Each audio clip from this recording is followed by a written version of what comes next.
Hi guys, good morning everyone. Setting up the network is a bit of a drag. Coming to work every day and trying to set up the social media feed. That's Ira. Ira helped me get the door. She's beautiful, right? Hi. All right, thank you. So guys, sorry for keeping you. You see, I'm coming from another room. I was there trying to sort out the internet issues. So finally we're on. We're not even on YouTube today yet, on Instagram yet. We're starting first with YouTube, which is rare. Hi YouTubers. How are you doing? Today I'm teaching the Curse of Malachi. You guys are going to enjoy this, I guarantee you. Good morning, how you doing? Offrey, Abby. Yes, sir. I got your name today. So this is Offrey. Offrey. Hey, see my head as it's shining. Jesus. That's how we'll be seeing us on YouTube and be laughing at us. Try. Why am I so oily today? And why is my head so bald? Jimike, how are you? That's how I'll be abusing some of them and be calling them bald-headed.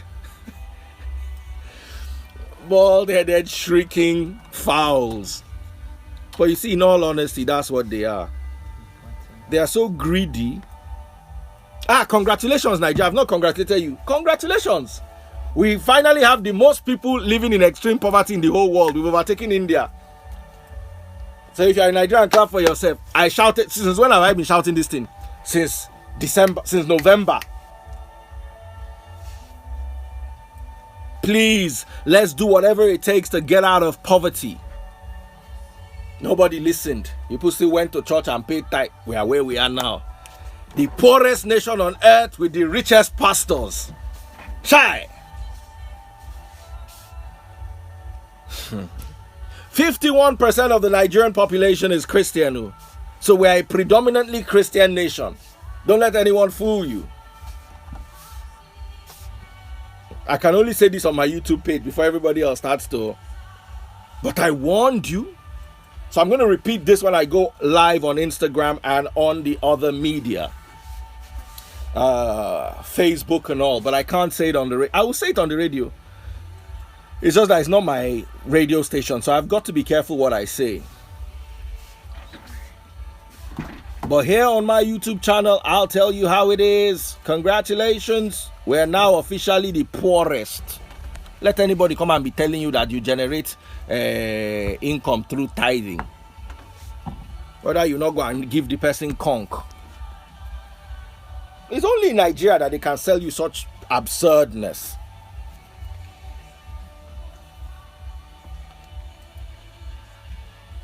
Only in Nigeria that somebody can wake up and tell you that you're going to generate income by paying tithe. That's how that screeching bald-headed fowl. God gave me the secret to finance. God gave you the secret to what? Declaring yourself what God did not declare you. Sorry, these internet problems are real, man.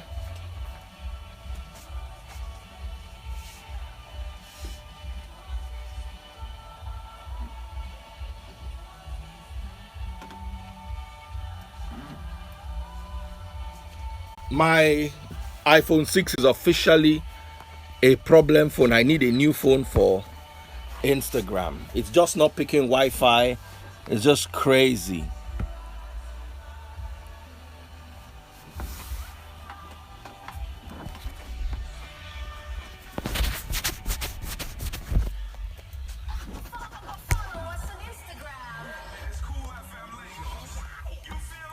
All right. So let's do Instagram too so we can go live. The Curse of Malachi.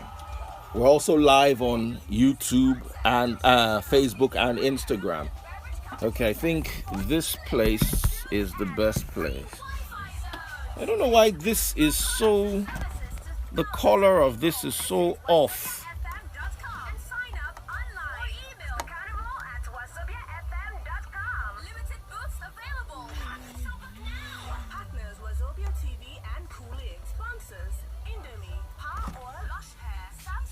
I don't know, man. The feed is so off. John, what is the status of the new internet setup in our Abuja office? Done? The request just came in 3 days ago. Done and installed. Connection is bad. Wow, and we do agree. Done. Ilorin, Calabar, Gusau, Kotono. Done. Wow. With Asta, the new satellite broadband service by Cooling in partnership with Connect Africa, we can now enjoy affordable and reliable plans I think I like this one. Do you guys like it? without investing in towers or fiber. Okay, it's too unserious. Asta.ng or send an email to info@asta.ng for more information. Asta, internet. Good morning, everyone. All the way from London, we greet you.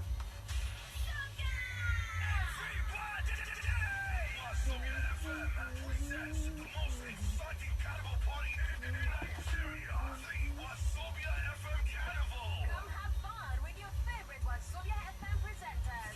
Incredible, beautiful young ladies from the best soccer schools in Trinidad and Tobago. Music by the biggest Nigerian artists. Best of comedy, children's corner, dance troops, fashion exhibitions, live football transmission, a family and a gag. The Wazobia FM Carnival take place at Royal Kuala Park, Island, Lagos. All right. So we're on everywhere now. This is going to be awesome. It's going to be good. Woo! I hear Twitter too has live now. I just don't have 7 phones to do everything, but we need to move to Twitter too. Hello, Instagram family. Welcome, Facebook. What's going on? Lush hair, Samsung, and Noble carpets. John, what is the status of the new internet setup in our Oh, Abuja goodness. Can people just not call me while I'm live? office? How about Onisha? Wow, and we do agree. It's like I don't have enough problems. Someone is now calling one of the phones I'm using to transmit. Wow. Asta, the new satellite broadband service by Cooling in Today is gonna be scary. So just prepare yourself. Let me cue everybody. Get the book of Malachi 3:8. We're starting there. or send an email to info@asta.ng for more information. Asta, Internet 492. Bed. Okay, we have a bed. Okay.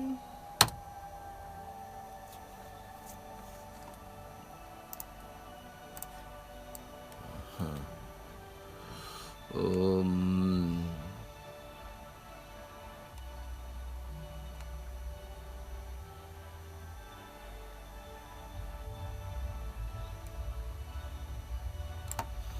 Sorry, guys. I need this phone for 1 second.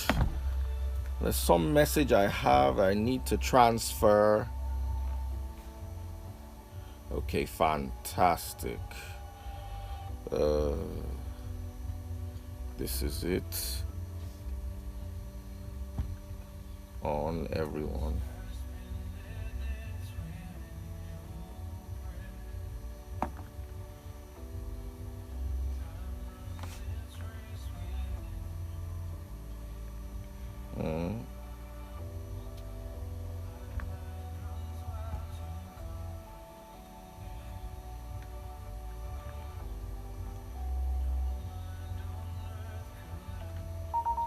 All right, I've sent it, so we're back live now. Yeah.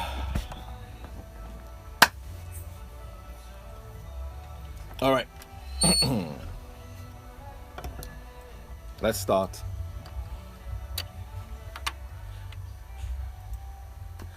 Good morning to everyone listening to us this morning. It is Praise Jam on a Sunday morning, and we're live on social media, live on the radio, live on Facebook, live everywhere. And today's topic is out of this world. Today's topic is the curse of Malachi. I want you to look at someone beside you this morning and say it to them just in case they didn't hear. Offrey, come here. The curse of Malachi. I'm going to break it all down to us this morning so we have a deeper understanding of what the curse of who Malachi, where, everything this morning. So if you're ready for a mind-blowing journey into the truth about Christ and his teachings, I think this is the best place where you could be this morning. And I'm not saying that because of anything else except the fact that we've always given you the truth, the real truth, and nothing but the truth. And a lot of the things I've said have come to pass. So I congratulate you this morning on the figures from the World Poverty Index, the World Poverty Clock, that is worldpoverty.io. Nigeria has finally overtaken India in the area of extreme poverty. We have, let me get you the figures, the exact figures right now. You don't need to trust me. Just type world, WORLD, poverty, POVERTY, .io.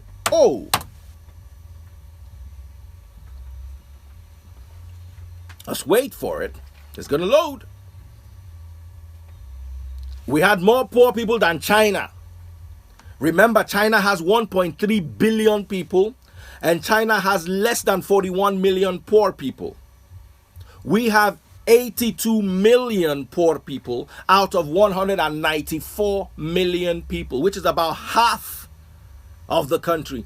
And someone said, Daddy Freeze, why are you blaming the church? Well, because the church promises prosperity. Have I ever, when I gather you people to teach, have I ever promised you prosperity before?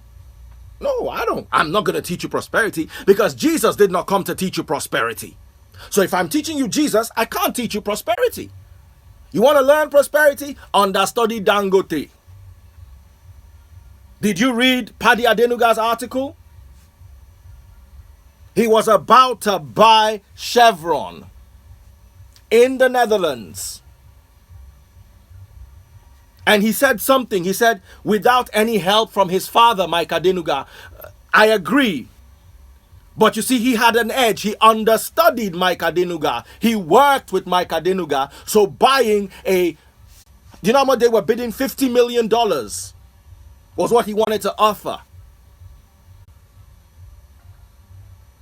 Why? Because he didn't understudy Jesus. He understudied Mike Adenuga.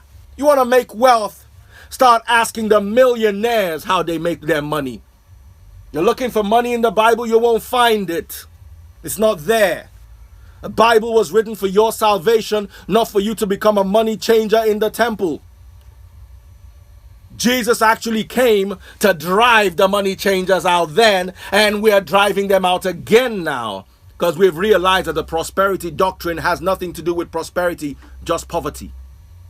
The only people getting more prosperous are the people teaching the doctrine. How can Nigeria, that has created more poor people than India, according to worldpoverty.io, create the richest pastors on earth? If it makes sense to you, it doesn't make sense to me. It doesn't make sense to me. We cannot have the richest pastors. Out of the top 5, 3 are Nigerian. And yet, we have more poor people than India, that is in its billions, and China in its billions. The way we are going very soon, you carry all the poor people in India and add them to the poor people in China, we will still have more poor people. According to the figures, I don't know how to come and unless the people that wrote this World Poverty Index, that are statisticians and all that, don't know what they're doing. That's why I'm telling you according to them. So go check it out. Type Nigeria in the search bar and it will give you our figure, 82,806,398 people are living in poverty here on earth, or in Nigeria. That comes up to 42.5% of our population. And one guy is on the pulpit telling you that he's been flying private jet for 22 years. He's making money, not us. He was trying to address me, I'm sure. He said he's been flying private jet since I was in GSS1. Is that what we want to listen to? Read Paddy Adenuga's article. Paddy said he got to Netherlands for the first time and realized everyone was riding bicycles. You never measure the wealth of an economy through private jets. You measure it through bicycles and public transport. Because the bicycle is healthier for you than the car. So you're not rich by having a car. You're rich by being able to ride a bicycle around your country and still being safe. I don't know if I'm making sense to you. That is why when you go to the London Underground, you will meet members of parliament there. That's a rich country. Their rich men use public transport. In Nigeria, the rich men go around with like 8 cars. That's not wealth. That's a sign that the society has failed. So you need one car bulletproof just in case they shoot. You need another car just in case that car breaks down so you can get away. Then you need police around you. Come on.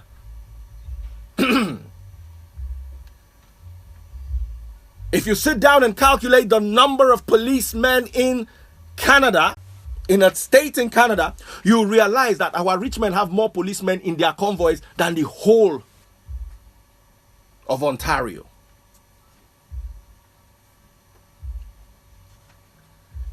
So only a fool will climb a pulpit and measure the success of his church by the number of cars in the pastor's parking lot. Obviously, he doesn't know what he's doing and he's not going to lead you anywhere. You want to learn about prosperity. It means so much to you. How come you've not bought any of the books Mike Adenuga wrote? How come you've not interned in one of his companies and snuck yourself up so you can work directly with him, so you can see what he does to generate money? How many of Bill Gates' books have you read? You are reading the Bible that's supposed to be a book of purification.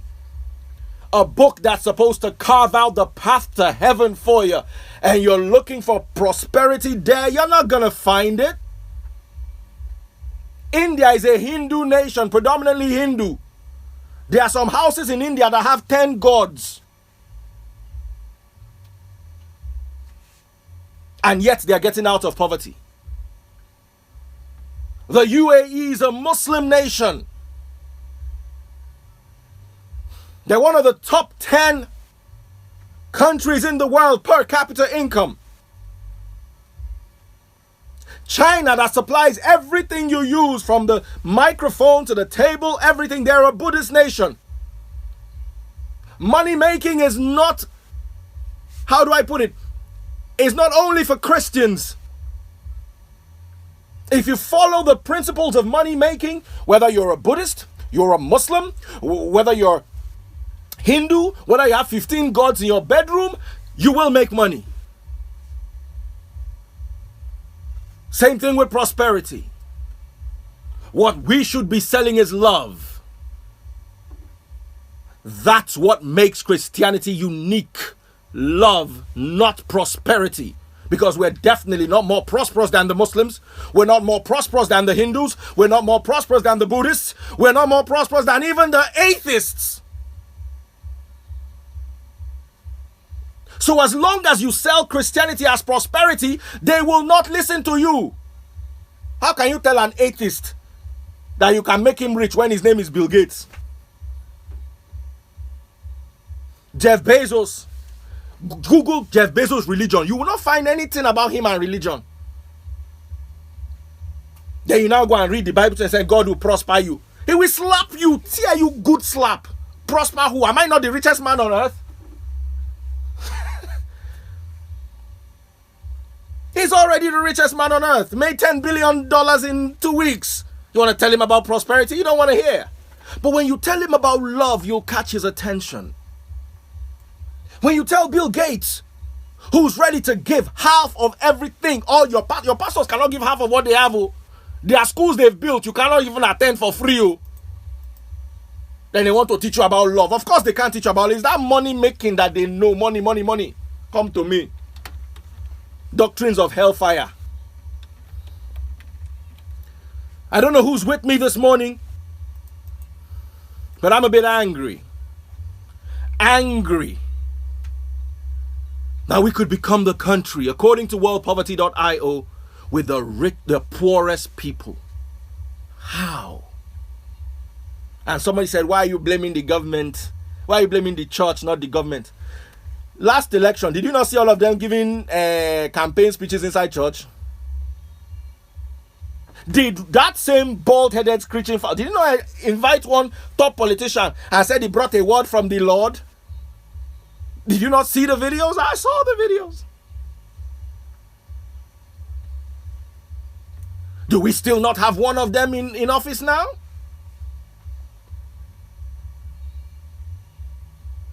Let's tell ourselves the truth.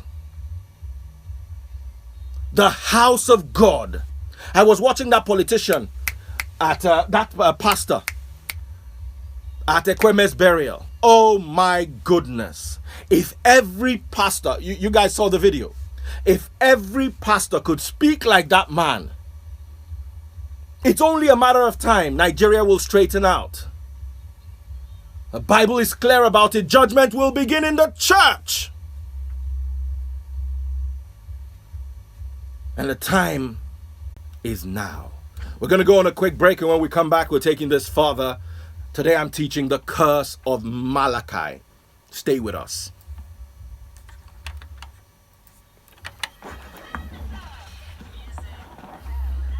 Guys, just pray for me. Oh, this kind of message, you preach it, finish. They can be waiting for you with police.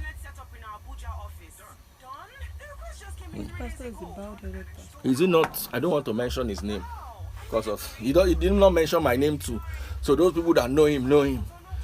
He'll be wearing his magician suit. He knows himself. Oh Lord, do telling people that God made him something of prosperity in Nigeria.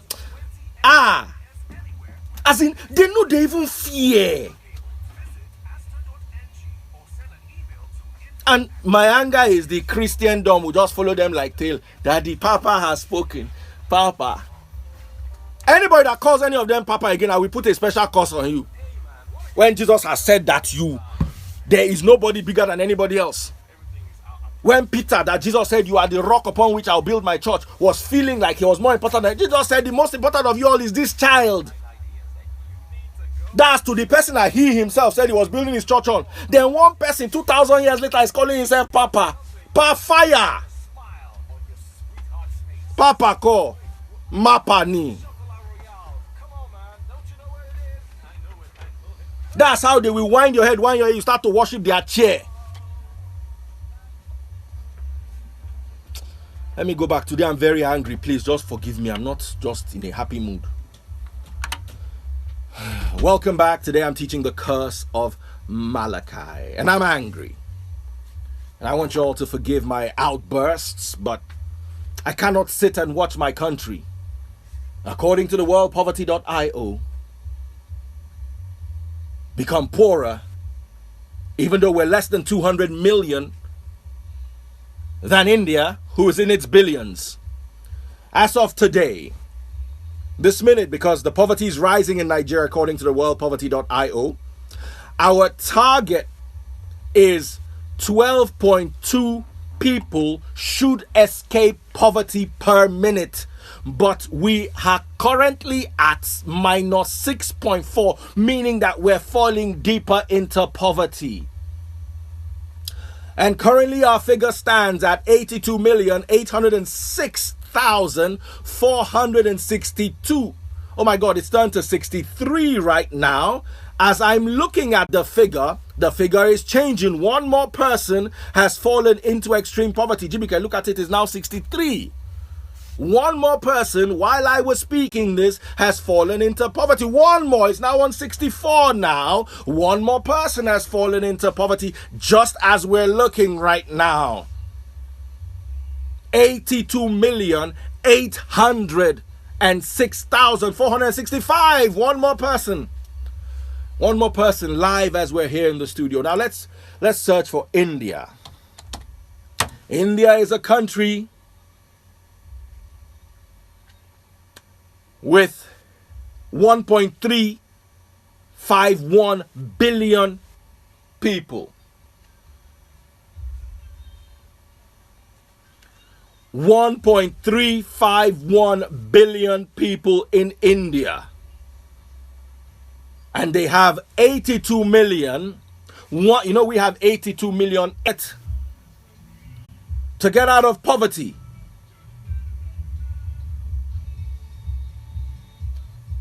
It's 12.1. But they're currently getting out of poverty at 46.9, almost 4 times the required amount. India is escaping poverty at almost 4 times the required amount while we are in deficit. China, by the way, has escaped extreme poverty.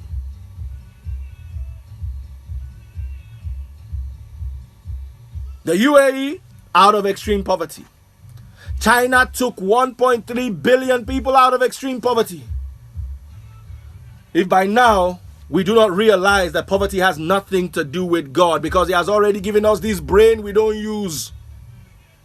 He has given us a land that does not have natural disasters. Earthquake we don't have.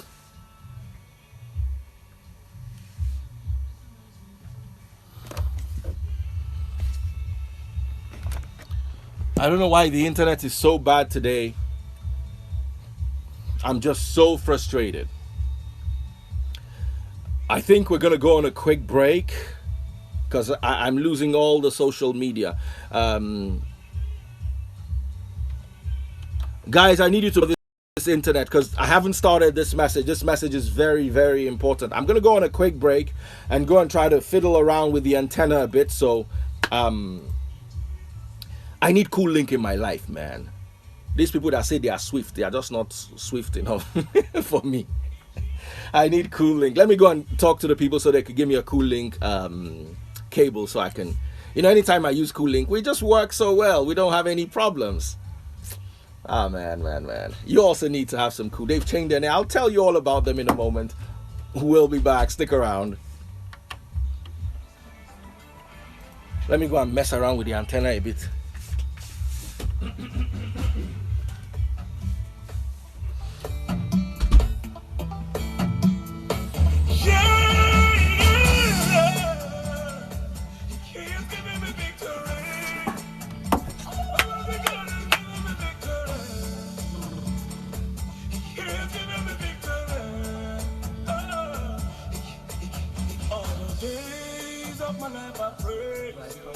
Everything that I have now, you give to me, Baba.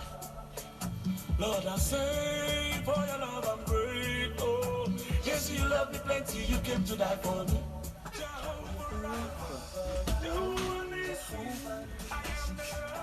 Have you done it? It seems a bit better. Huh? Use your data now. Ah, no, I don't have I have data only on this phone. And funny enough, Facebook is stable. We're back on.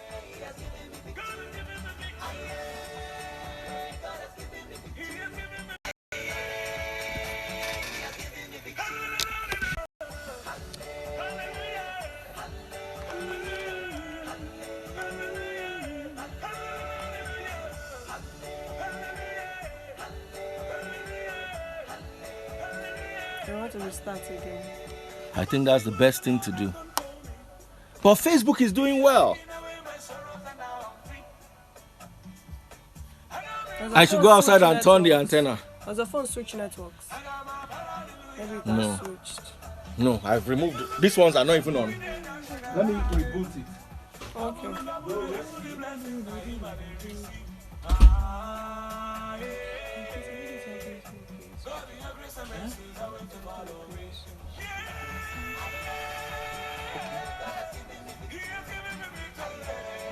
And but it went permanently. I think It's on now. YouTube is back now. Guys, can you see me?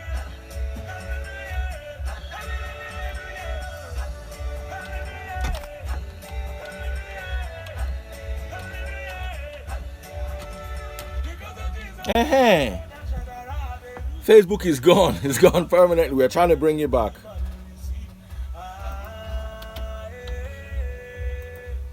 And it was the one that was working before.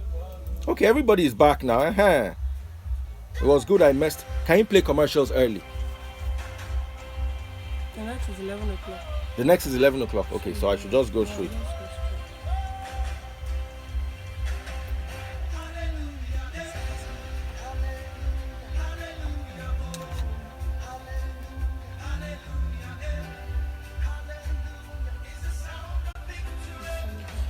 All right, guys.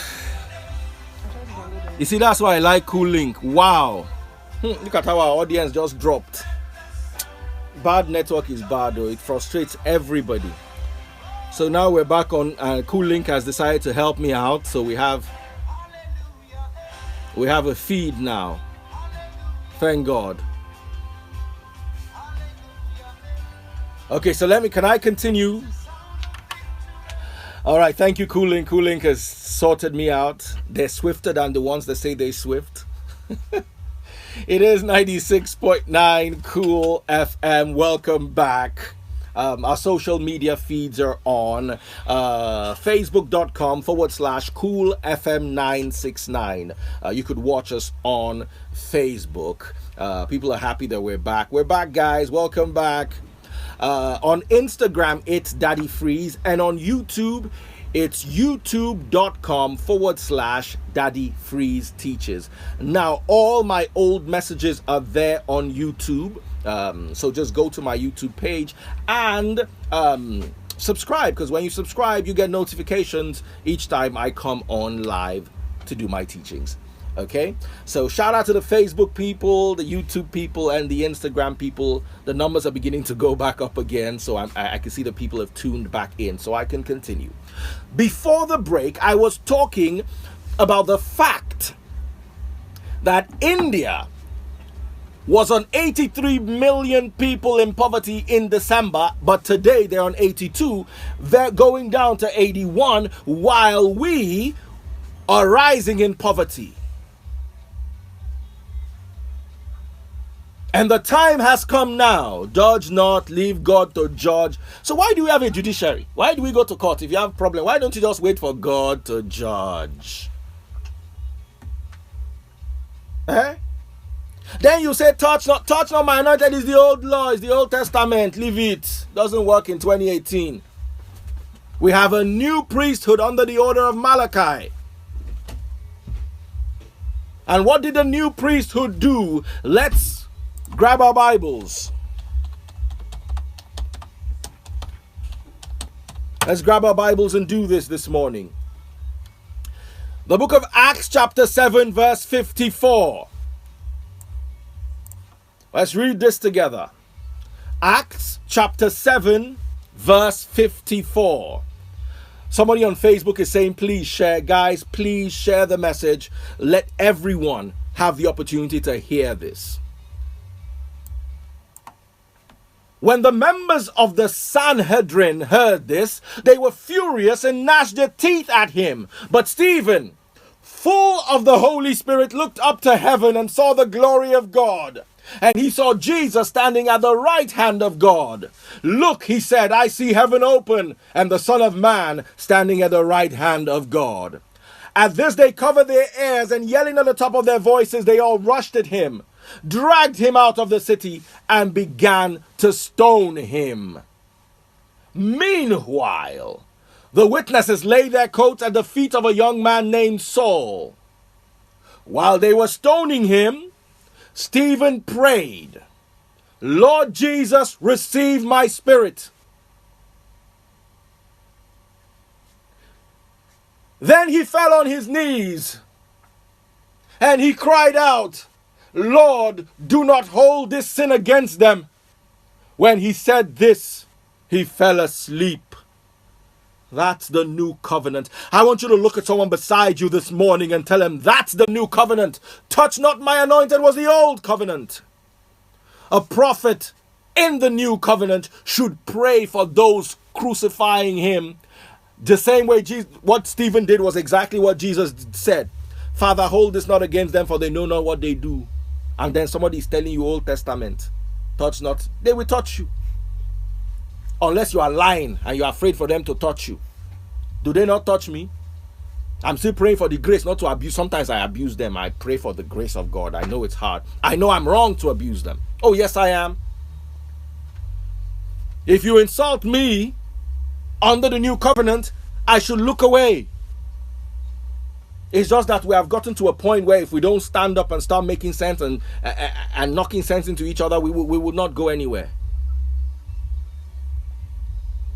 So that brings me to today's topic, the curse of Malachi. If you've got a Bible, I want you to go with me to the book of Malachi, chapter 3, verse 8. You know the verse. It's one of the most popular verses in the entire Bible, especially in Pentecostal Christianity, even though it has nothing to do with Pentecostal Christianity because it's an Old Testament Bible verse. It's the last chapter of the Old Testament. And let me even warn you, the New Testament really did not begin until after the crucifixion.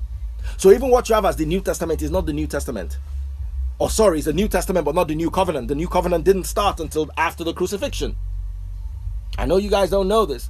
So when you're going to Malachi, you're going old school. I want you to look at someone beside you and tell them old school. Malachi 3:8. Will a man rob God? You all know that Bible verse. Will a man rob God? But you ask, how are we robbing God? In tithes and offering. You are under a curse. Your whole nation.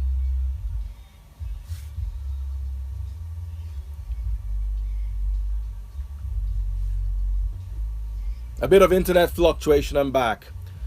You are under a curse, your whole nation, because you're robbing me. Bring the whole tithe into the storehouse, that there may be food in my house. Test me in this, says the Lord Almighty, and see if I will not throw open the floodgates of heaven and pour out so much blessing that there will be not room enough to store it.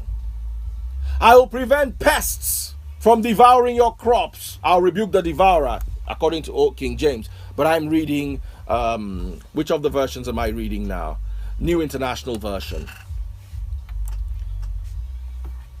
And the vines in your fields will not drop their fruit before it's ripe, says the Lord Almighty. Then all nations will call you blessed, for yours will be a delightsome land, says the Lord Almighty. We failed the last part. I'm not sure anybody calls us blessed, because now we have more poor people than anybody else. Unless blessings are measured by poverty, then other nations will definitely call, oh, when they blessed, and they got 82 million poor people. Oh my goodness, they blessed. So we've started failing it from the back before we even go inside it further. Now, who wrote Malachi? Let's go to Google. Who really wrote this book of Malachi?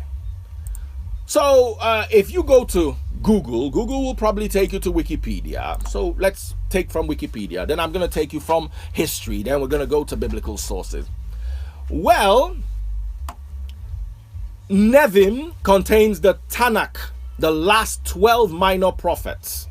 Oh, so Malachi was a minor prophet. Anyway, what do I know?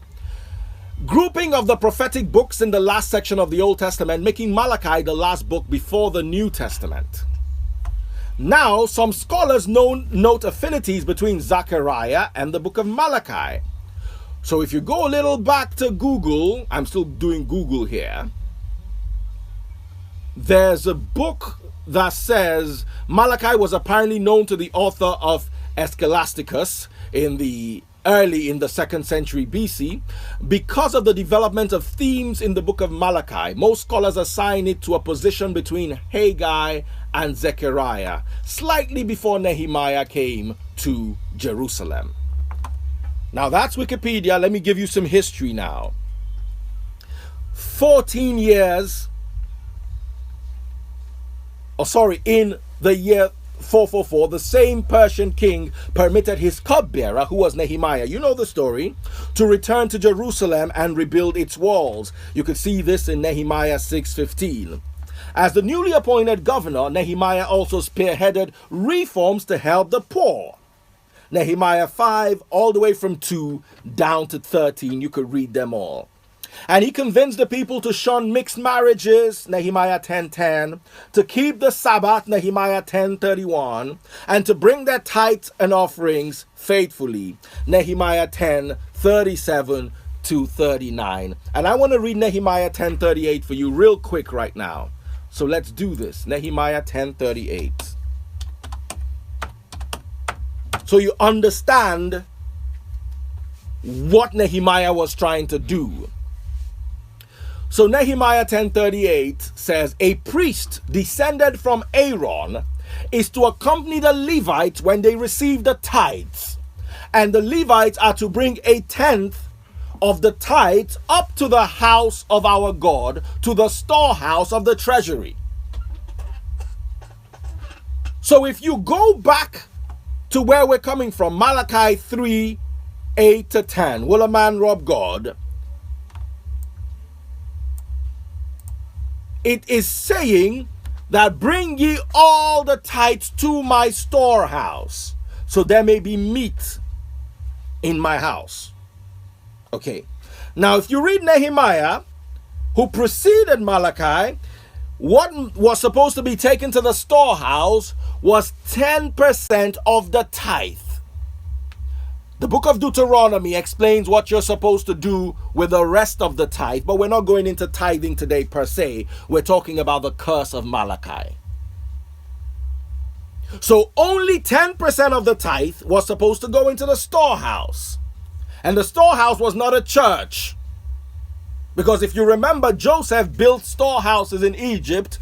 Joseph did not build churches. The storehouse was not the temple. So anybody telling you today that the storehouse is a church is not entirely true. I'm going to take you a little further. So let's go back to the book of Malachi 3:8 to 10. Okay? 10 says, bring the whole tithe into the storehouse. Now, if you reference this with Nehemiah 10:38, it says, a priest descended from Aaron is to accompany the Levites when they receive the tithe, and the Levites are to bring a tenth of the tithe into the house of God, to the storehouse. It's not making sense yet. Hold on a second. Now, let's go to the book of Malachi, chapter 2, verse 1. And now, you priests, this commandment is for you. If you read the entire Malachi chapter 2, there is no place where the command is changed from the priest to the congregation. O you priests, this command is for you. So when you read that, you would understand who was not bringing the tithe to the storehouse, and it wasn't the people. Have you figured out who wasn't bringing the tithe now? Yes, if you say the priest, then you're correct. So the priests were not bringing 100% of the 10% that was meant to the storehouse. They were using it up.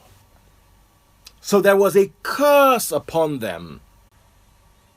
And I'll read the curse to you right now. Okay? But will a man rob God? Yet you rob me. You ask me, how do we rob you? In tithe and offering. You are under a curse, your whole nation, because you're robbing me. The priests put the whole nation under a curse because they were robbing God. And I see that happening in 2018 now. And somebody's asking, why are you fighting the priesthood? Because they putting us under a curse. And I'll explain this. Let's go to the New Testament. I want you to start with the book of Galatians chapter 3. If you've got a Bible, real quick, let's go to the book of Galatians chapter 3. And I want to read 10. Let's do this together. Galatians chapter 3 verse 10. For all who rely on the works of the law are under a curse, as it is written. Cursed is everyone who does not continue to do everything written in the book of the law. You saw the link between Nehemiah and Malachi. Malachi instructed them to keep the Sabbath. Are you keeping the Sabbath? No. But it's not a sin, because Jesus, when you're under his authority, he healed on the Sabbath. But you see, the moment you go back to the law and you want to pay tithing under the law, you subject yourself to the fact that you did not keep yesterday the Sabbath holy, and you sinned by merely going to work yesterday. So obeying the law in bits and pieces is a curse. I'll read Galatians to you again, Galatians 3:10. For all you who rely on the works of the law are under a curse. I'll read New Living Translation. But those who depend on the law to make them right with God are under his curse. I want you to look at someone and say the real curse. For the scripture says, cursed is everyone who does not observe and obey all the commandments that are written in God's book of the law. If you've got a Bible, go with me again now to the book of Galatians chapter 5 verse 1. Galatians chapter 5 verse 1. Let's read this together. I'm reading from the New Living Translation. So Christ has truly set us free. Now make sure that you stay free and don't get tied up again in slavery to the law. I want you to look at someone beside you this morning and tell them, do not get tied up again in slavery to the law. Let's go further. Listen, I, Paul, tell you, if you are counting on circumcision to make you right with God, then Christ will be of no benefit to you. I'll say it again.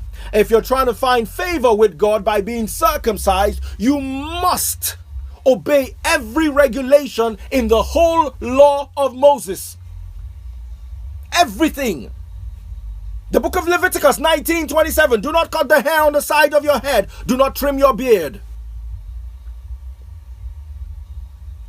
If a woman is not a virgin and she's not married, she must be stoned to death in front of her father's house. That's the law. Why are you not obeying it? But you see, that doesn't matter anymore because Christ has come to cleanse our sins. But the moment you try to pay tithe, you expose yourself to the old curse. That is why the grace teachers will tell you that tithing has nothing to do with the old law, that they're not tithing on they know the curse of the old law. The old babas will still tell you that if your earthly father curses you, your spiritual father can rebuke the curse. If your spiritual father curses you, your GO can overturn the curse. But if your GO curses you, 40 days fast, that's totally wrong. It's not a bit wrong. It's absolutely wrong. It's all over its head. It's a message from hell. I could put it that way, and get away with it clearly. The new grace teachers will come and tell you that tithing is not under the law. That's why they so desperately try to link tithing before the law. So they'll tell you that Abraham paid tithe in Melchizedek. The Bible in the book of John says, before Abraham, I was. That's Jesus. And when I was, I didn't collect tithe even before Abraham. And now I came back and I still didn't collect tithe. And my disciples didn't collect tithe. So there's no way you can sneak tithe in under the new covenant? If it were, why didn't the disciples collect it? No one's been able to answer that. How are you trying to use Melchizedek and Abraham to define Christian? Did they tell you Abraham was a Christian? Abraham is the father of Islam, the father of Judaism, and the father of Christianity. It is shallow of anyone to tell you Abraham was a Christian. Oh, he had a covenant with God, I agree. He paid tithe to Melchizedek, I agree. But he was not a Christian. There were no Christians until after the nailing to the cross and the resurrection.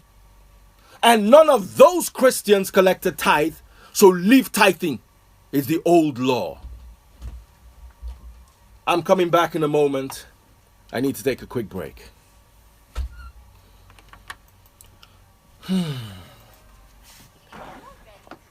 Hi guys on Facebook. We lost so much audience on Facebook this week because of the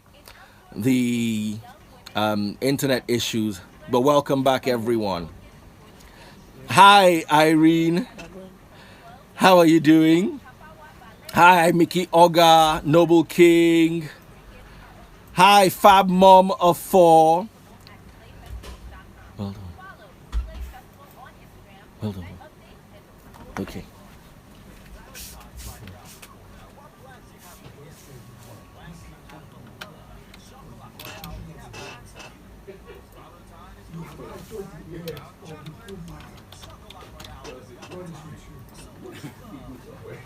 Well done, bros.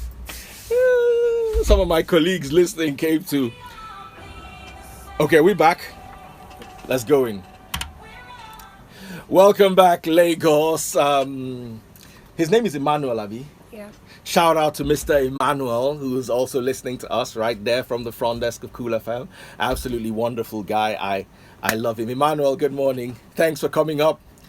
Okay, back to what I was saying. There is no space for tithing or first fruit in the New Testament. It's the old law. No matter how hard they try to sneak it in. You see, even if I wasn't a Bible scholar, even if I wasn't a teacher of the word, as long as they cannot show me where Jesus collected tithe, or where Jesus collected first fruit, or where he told his disciples, then somebody came one day and said, Matthew 23:23. Let me read that Matthew for you. That's one of the only instances where Jesus spoke about tithing, and this same instance was repeated in the book of Luke. So let's do this real quick. Matthew 23:23. Let's read this. Woe unto you, teachers of religious law, and you Pharisees, hypocrites! For you are careful to tithe even the tiniest income of your herb gardens, but you ignore the most important aspects of the law: justice, mercy, and faith. You should tithe, yes, but do not neglect the more important things. Full stop. Let's start at 23 again. What sorrow awaits you, teachers of religious law? What religion were they teaching? Judaism, the law of Moses.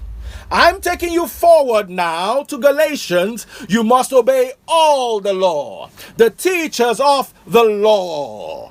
I want you to look at someone beside you and say, leave the law. You are not a lawyer. Because you see, the law has a curse. Galatians 3:10 has said it. You are cursed if you cannot obey the full law. Teachers of religious law.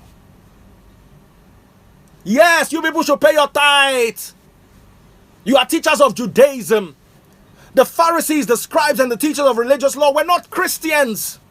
They were not Jesus' disciples. Until I see a verse where Jesus said, "Oh Peter, hast thou brought the tithe?" And Peter responded, "No, the tithe is with Paul." Then I'll agree that you have a point. Don't come and tell me where Jesus was telling, first of all, his old covenant, because Jesus has not resurrected yet. Secondly, he was addressing the people who were teaching the law.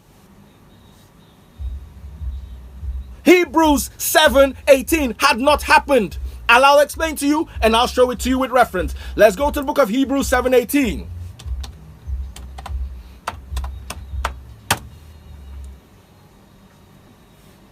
Let your teachers go through the Bible the way I go through and see if they'll still be able to tell you all those things they tell you. Hebrews 7:18. According to New International Version, it says, the former regulation is set aside. The former law is set aside because it was weak and useless. Teachers of religious law, your law has been set aside, and that law includes your tithing.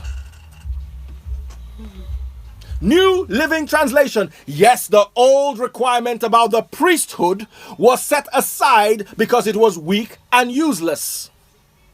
English Standard Version. For on the one hand, a former commandment is set aside because of its weakness and uselessness.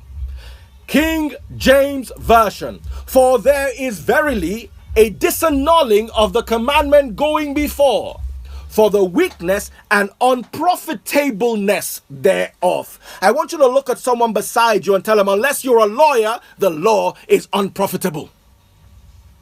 There's no profit there. Oh God, I'm taking you somewhere today. I'm taking you somewhere where they've never taken you before. Why? Because it's going to spoil business. Oh yes, I'm here to spoil business.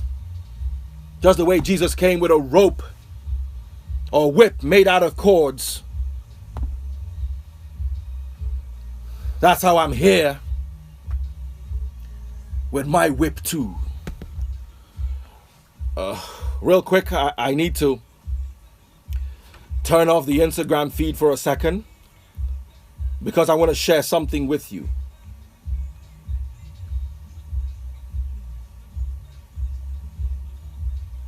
Yes, it is 96.9 Cool FM. Praise Jam on a Sunday morning. If you've got a Bible, I want you to go to the book of Romans chapter 13. Let's all go to the book of Romans chapter 13. There's something I want to pull out from the book of Romans chapter 13. Let's start from chapter 6.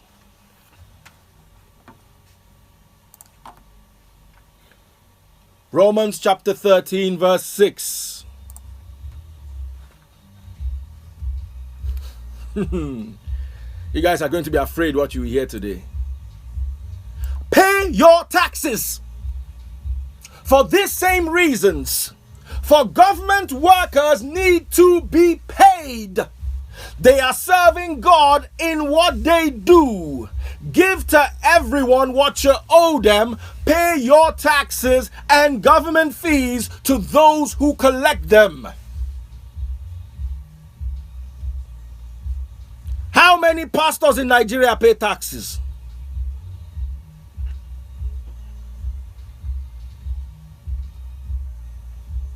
If you read Romans 13:1, everyone must submit to government authority. For all authority comes from God. They brought in one guy about 2 years ago who tried to sanitize the church and said if you're a GO for more than 70 years or whatever it is, retire. They removed that guy in a heartbeat. You know why? Because they're the government. How can a pastor that disobeys the New Testament laws in Romans chapter 13 verse 6 pay your taxes? He doesn't pay taxes, then he comes to tell you to obey Malachi. Who the hell is Malachi? How can you disobey Jesus and obey Malachi? I want to know how.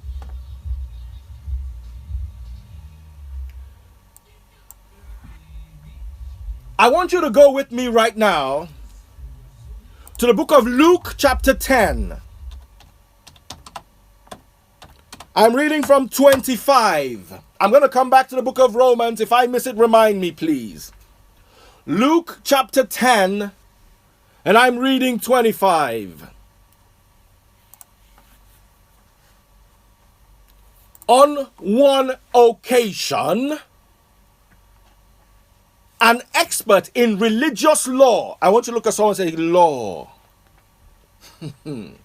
On one occasion, an expert in religious law stood up to test Jesus by asking him this question: Teacher, what should I do to inherit eternal life?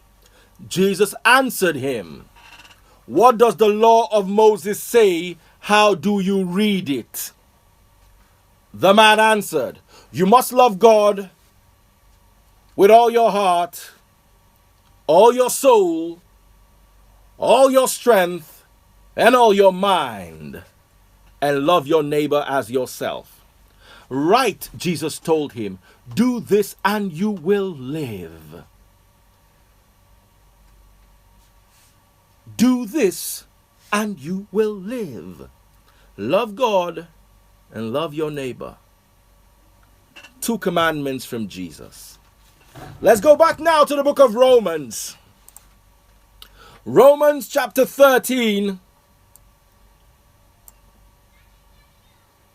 And I'm reading from 8 now.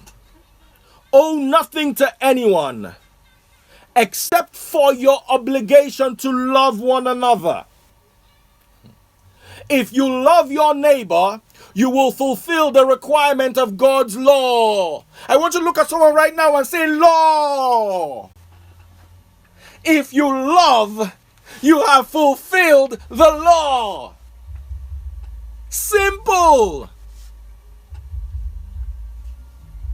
And I look at a pastor who built a school out of tithe and offering money.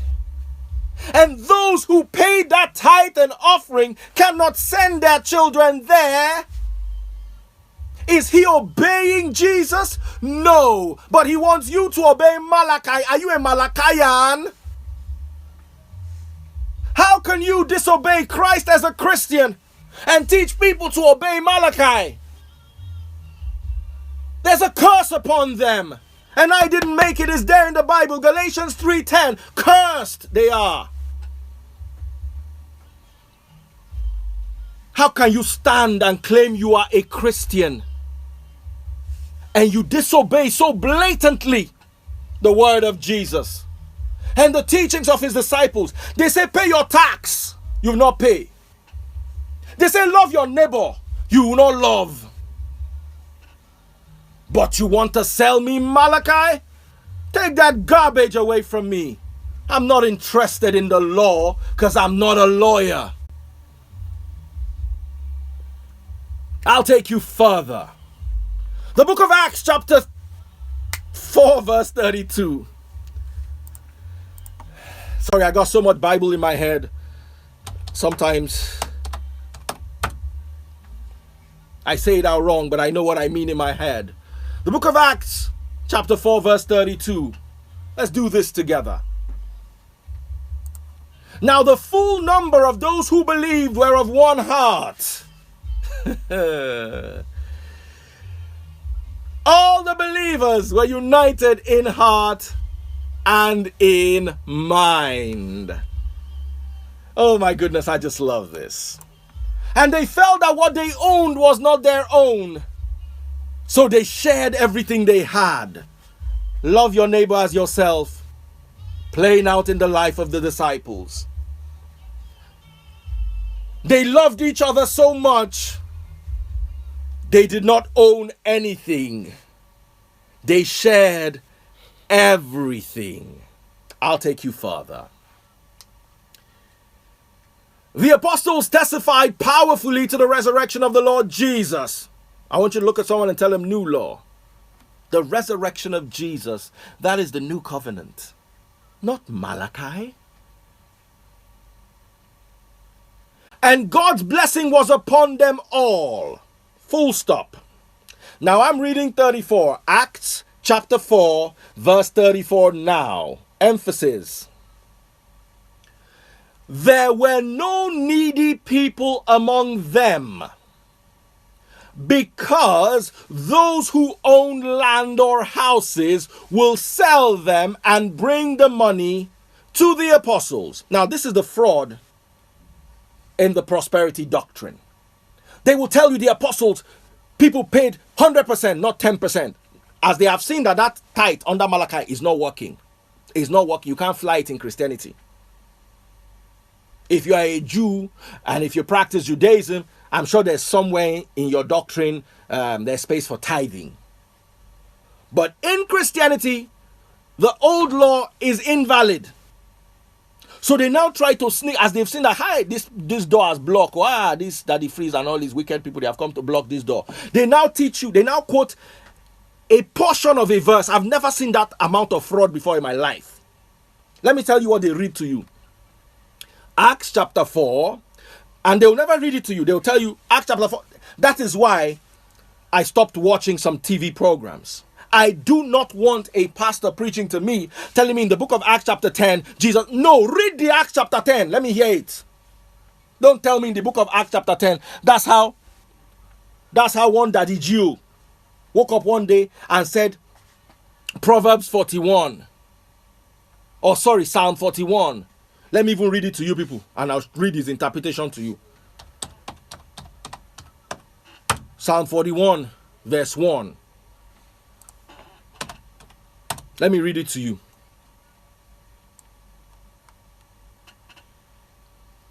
He said, blessed is he that considereth the poor. The Lord will deliver him in time of trouble. The Lord will preserve him and keep him alive.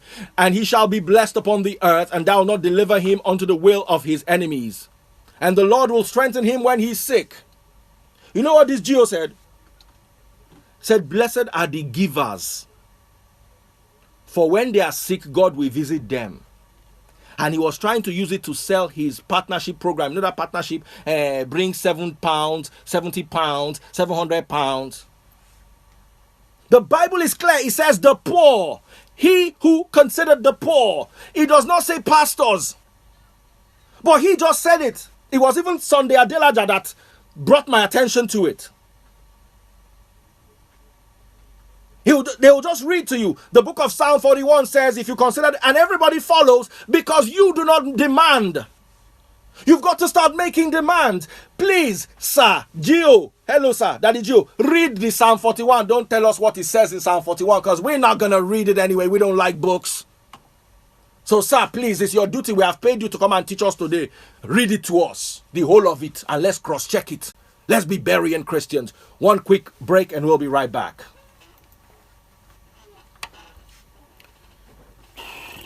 I've got to start rounding off. Oh my goodness. Wait, though, it hasn't gone out. Okay.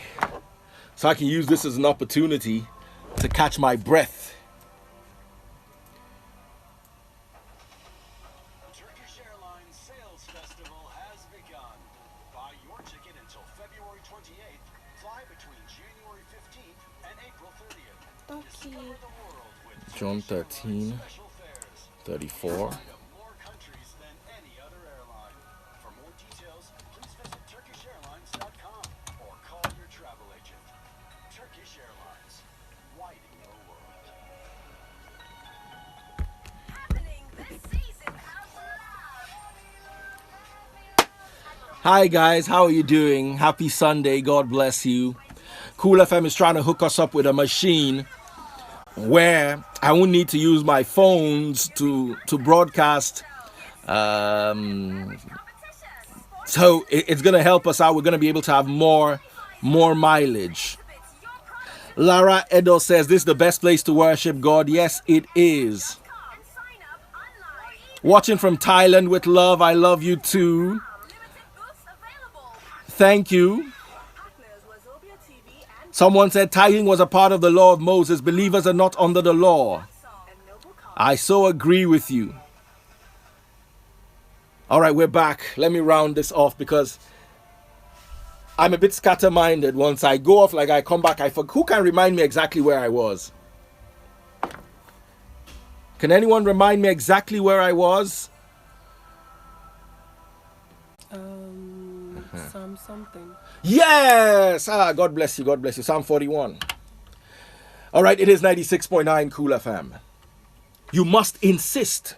What I was saying earlier on. You must insist that your pastors read the Bible to you, don't just tell you the verses. It used to annoy me so much when I was watching TBN as a child. Sometimes the pastor just says it in passing, the preacher. In the book of Matthew chapter 25, Jesus said, where in Matthew 25? We must make them read this Bible to us. That's why in the Catholic Church, there's a portion of the Bible that is read. It must be read. I don't know who's with me this morning. When I take you to the Bible, I read it to you. Sometimes when I'm having my weekly classes, I actually point the phone at the Bible. I need to get some software that can actually beam the Bible across the screen so you all can see it. Let them stop hiding things inside that Bible from us.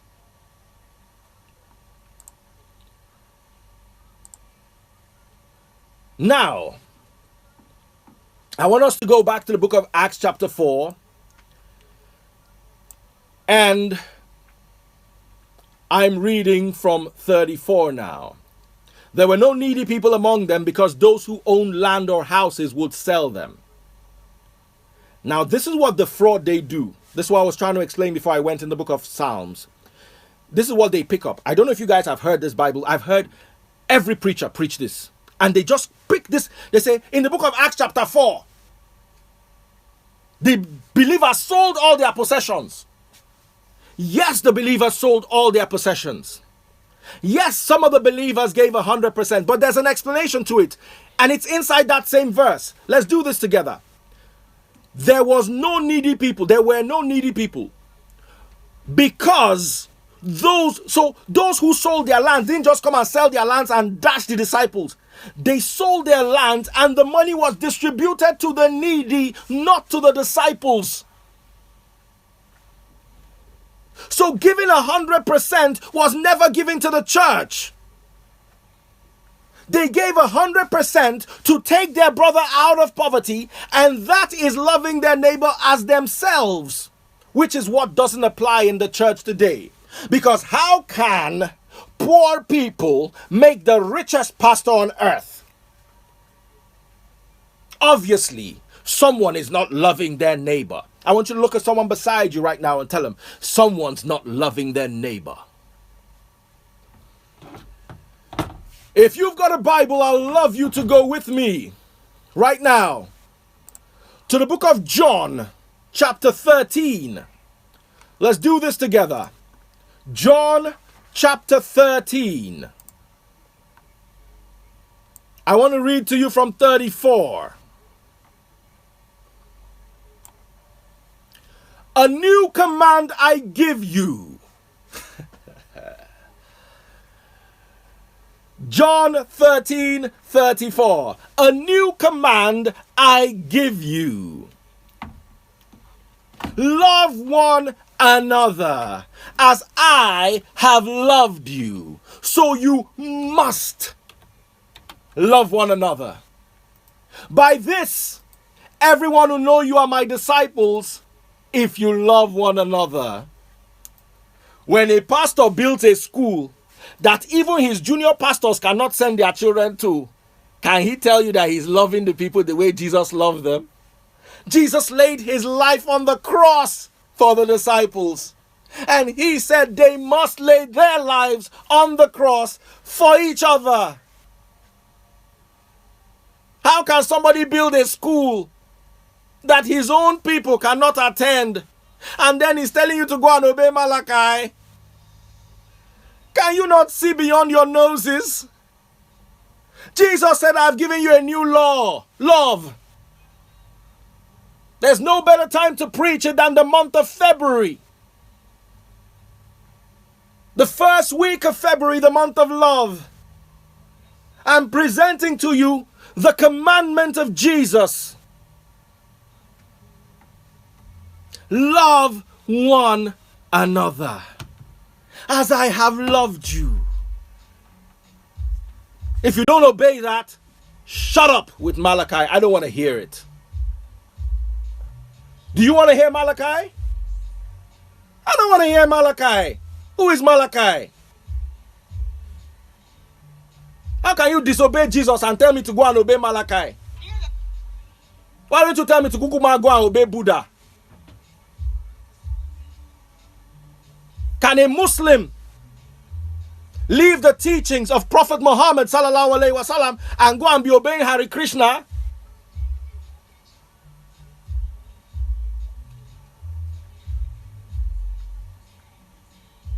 If the answer is no, so why are you Christians leaving the teachings of Jesus and obeying Malachi? And even in Malachi, you are not obeying it well because you don't know what Malachi was saying.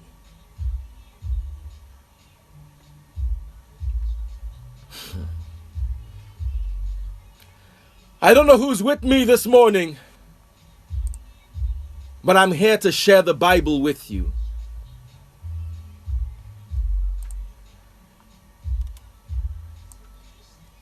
Let's go back to the book of Romans chapter 13. The Bible says, owe nothing to anyone except for your obligation to love one another. Can you see how Jesus is talking about this love one another, up and down, love one another? Jesus never talked about title, except on 2 instances, and in those 2 instances he was cursing the Pharisees. One of the instances was the one I told you, Matthew 23:23. The other instance was when one guy said, when he gave a parable and said, there are 2 men. One exalted himself and the other, that's the only time. I pay my tithe, I do this. And the other guy who just came and said, God, I'm a sinner. That's the new covenant. God knows you can't keep the law. That is why the entire book of Matthew 23 was dedicated to cursing the Pharisees, the teachers of religious law, and he called them one word consistently. Oh, he called them blind fools. Jesus cursed them, called them blind fools, called them blind guides, called them whitewashed tombs. But there was one word he used as a universal word. He called them hypocrites. Because it is hypocritical to disobey Jesus and obey Malachi. So when you obey Malachi, you are heaping the curse of Malachi upon yourself. It's not when you disobey. When you disobey Malachi, there's nothing that will happen to you. But when you obey Malachi, you invoke the curse of God upon you, as explicitly detailed by the book of Galatians chapter 3 verse 10. I want you to look at someone beside you and tell them the curse of Malachi is in obeying it. Today is the first week of February. Your blood is on your head. If you go and give any pastor your first fruit, just be prepared to obey the whole law. As you are counting that money to give a pastor today, you are bringing a curse upon yourself and your family. Because I know that you're not going to obey the remaining law. You're not going to leave your hair on the sides of your head. You're not going to not trim your beard. You're not going to stone non-virgins to death. You're not going to stone stubborn children. You're not going to stone people working on the Sabbath. You're not going to do all that. So don't do the one that favors your pastor. As you're going with that money to give it to a church, give it to someone needy and fulfill the law of Jesus. Oh yes, he said it. I've brought you a new law. Love. Don't put yourself under the old law. Galatians chapter 5 verse 1. Jesus died so you can be free. Stay free. Don't fall into slavery again. Each time you pay your tithe, you are falling back into slavery. And there's a curse. The grace teachers tell you there is no curse. There is. Galatians 3:10. There's a curse.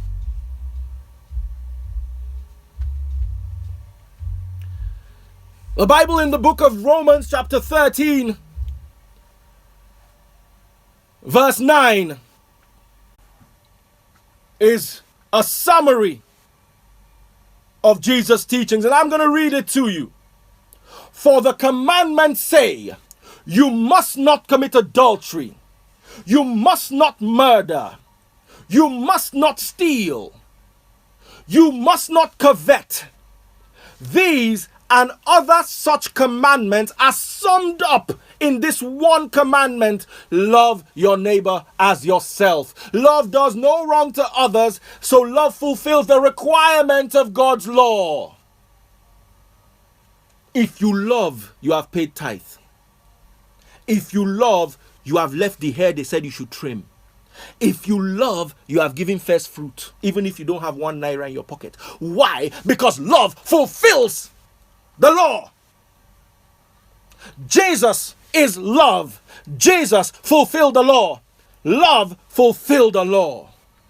Don't go back to the old law that Hebrews chapter 7 verse 18 said is useless and unprofitable. Don't put yourself under a curse because one guy screeching like a bald-headed fowl wants to take your money from you and make you poorer and dumber. Unless it is not the Bible that I've taught you back to back, weeks on end. We want to go on a quick break and we'll be right back to round things all off.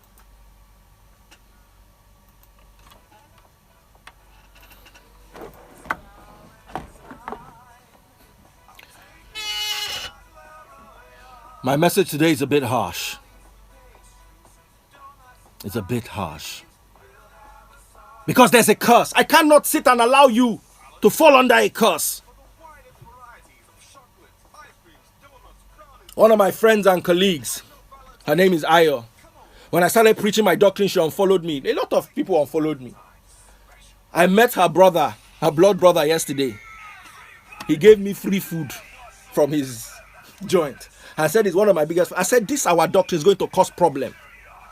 It's going to divide families because some people are going to stand up and say that look, enough is enough. How can we get poorer and these pastors are getting richer and they are telling you they love your neighbor as yourself? Let me ask you a question. Do you need any ruler to measure the fact that they have failed in the only commandment Jesus gave us? Do you need a ruler? Do you need a ruler? One pastor has 4 private jets and there are people that are riding Okada in his congregation. Is that how the disciples lived? Is he obeying? He's disobeying Jesus. Then he's now not paying taxes, disobeying Jesus again. And then he's now telling you to go and obey Malachi. Tell me to go and obey Hare Krishna then. Since we don't want to be following this Jesus again, we should not call ourselves Christians. Malachians. Anybody that pays tithes, call him a Malachian, is not a Christian.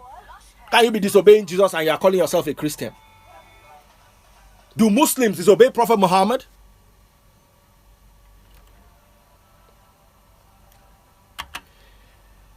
It is Praise Jam on a Sunday morning. A message is for a time like this. It might seem harsh, but we need this harshness. The poor cannot continue creating rich pastors who will tell you to obey the old law while they're disobeying the law of Jesus. I gave so many Bible verses today. I hope you have all those Bible verses down. I hope to God you have them all down. Because you need to make a reference point. Especially the book of Galatians. I'm going to read it to you again. Galatians chapter 3 verse 10. But those who depend on the law to make them right with God are under his curse. For the scripture says, cursed is everyone who does not observe and obey all the commandments that are written in God's book of the law. Galatians 5:1. Very important for you today. As you use your own hand to go and pay tithe and offering, listen to this. It is for freedom that Christ died to set you free. Now make sure you stay free and don't get tied up again in slavery to the law. And if you go all the way to the book of Galatians 5:4, it says, for trying to make yourselves right with God by keeping the law, you have been cut off from Christ. Some versions say you have been alienated from Christ. and you have fallen from God's grace. Each time you obey the law, the old law, by paying tithe or giving first fruit, you are cutting yourself off from Christ. So you are no longer a Christian. You are now a Jew. Then each time you pay first fruit, you're becoming a Jew again. In Afghanistan, they have beard patrol under the Taliban regime, meaning that they have police that drive around like our own SARS, looking for people who have cut their beard. And if they catch you, they'll put you in prison for 7 days. Oh yes, it's biblical. Leviticus 19:27 says, do not touch the hair on the side of your face or your beard. It is biblical. So if you want to obey the law, you've got to obey the whole law that is like Sharia law. So I was now asking, when they were bringing Sharia law to Nigeria, why were people fighting? Is that not the law you want to be obeying and putting yourself under? You don't want to obey Sharia law, the law of Moses. Why? They say it's too harsh. Each time you disobey any of those laws, you are committing sin once you start paying tithe and giving first fruits. And this is finally where I round off my message today. I am trying to think in my head if I didn't leave anything out, because the blood of those people who continue to be under the curse is upon my head if I did not teach them right. And I don't want any blood on my head. As I've taught you now, go and put yourself under the curse with your own hand. Me, I've Kuku told you what to do. Don't forget, ladies and gentlemen, the greatest commandment of all is love your neighbor as yourself. This is the month of love, the first weekend, the first Sunday in the month of February, the month of love. And I want to ask you today, are you ready to love your neighbor as yourself?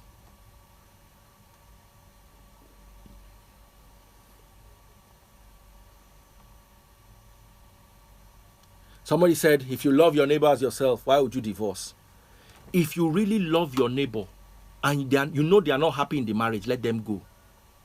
Why trap somebody because you have a certificate of marriage? I want to ask you. Then the two of you will now be cheating inside the marriage. I was reading a tweet by Ayo Shonaya the other day. Oh, I need to read this to you. Ayo Shonaya.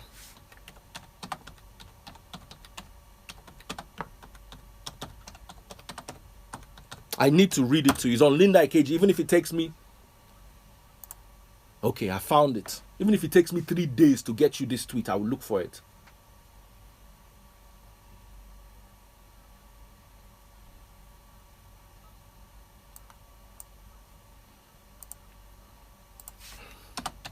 I have to find it for you. I'm sorry, guys. Just bear with me for a second. I'll open the phone lines now.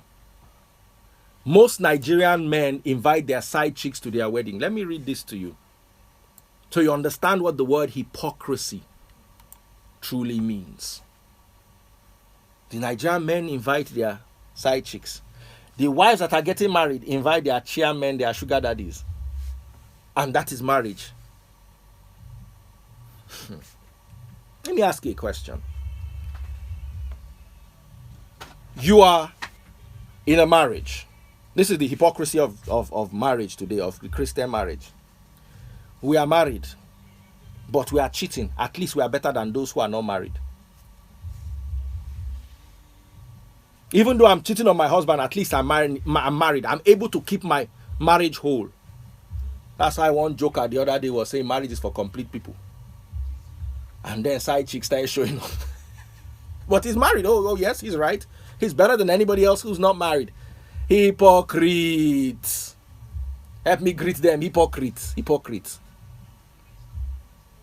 You are married and you have 2 boyfriends inside your husband's house, but you are better than your sister that is not married. You are a fool. I don't know who it is that I'm speaking to today, but I need you all to wake up. If you've got a Bible, I want to quickly go to the book of Matthew 23, and this is for the teachers of religious law in 2017. Let's read 13. Matthew 23:13. I want to read two verses, 13 and 14 are one, then 15. But I want to read them separately to you. Let's start with 13. Woe unto you! What sorrow awaits you, teachers of religious law, and you Pharisees, hypocrites! For you shut the door of the kingdom of heaven in people's faces. You won't go in yourselves. And you won't let others enter either. Hypocrites. They are not going to heaven. Because anybody teaching you the religious law of Moses in 2017 is obviously not going to heaven. He doesn't love his brother as himself. So he's disobeying Christ. He's not going to any heaven. But he won't let you enter either. Let's read 15. What sorrow awaits you, teachers of religious law, and you Pharisees, hypocrites! For you cross land and sea to make one convert. Then turn that person into twice the child of hell you yourselves are. They are children of hell. Anybody teaching you the law, Malachi in 20, is a child of hell. So he wants to make you 2 times the child of hell you are. That is why they can be so rich and you can be so poor and you still think they are making sense. It is Praise Jam on a Sunday morning. I'm opening up my phone lines. Please, can I have some volume on this so people can hear? The numbers to call are 2710969, 2711969, 2712969, and 2713. Good afternoon, sir. 969. Good afternoon. How are you doing? I'm fine. Please, I would have liked to be anonymous. Let me just tell you my name. I'm Ikechuku by name. Okay, Kechuku, good morning. Yeah. You see, this issue of sowing seed, like presently, I'm having a serious problem, with my wife. I'm a salary earner, of which I earn 50,000 naira per month. Okay. And my wife is also a worker. She works as well. But every January, every first January of the year, she will use all her salary and give it to a church, of which I don't want to mention a particular church. So since I started hearing your preaching, and I told her that this year, as you are giving a church your salary, don't expect anything, transportation or anything from me. God bless you. Anything concerning food and every other thing, my children's school fees, I will pay that. But anything, as you are giving church that money, remember to remove your transportation, because I'm not going to be responsible for your transportation anymore. So this thing has been causing some kind of issue, and I have decided to stand on my ground. That is just the issue since I started hearing your preaching. And one thing I want you to know, sir, is that please, if there is any way you can even establish a Bible college, because I'm willing to attend to gain more about the knowledge you are imparting. We will. That's one of our plans for 2018. We Please, definitely will. I would like to be part of it, please, sir. Tell your wife with love, pull her aside, and try to explain to her with love that look, if you read the book of Galatians 3:10, Galatians 5:1, read them to her. If you are obeying the old law, because there is no room for tithing of first fruit in the new law. So if you are obeying the old law, you are putting yourself on a curse. Apart from the fact that there is no blessing there, it's even a curse.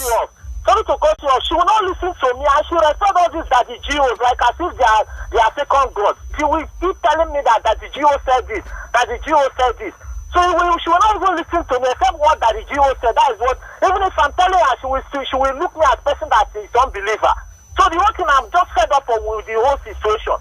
That is the truth. Only that I just made a stand this year. Whatever she does with her salary, I don't care. But what I know is that in terms of me giving her transportation, I will not be fooling myself again. So thank you, sir. Thank you very much. Thank you very much. Shebi, they are calling you unbeliever. Me, they are calling me antichrist.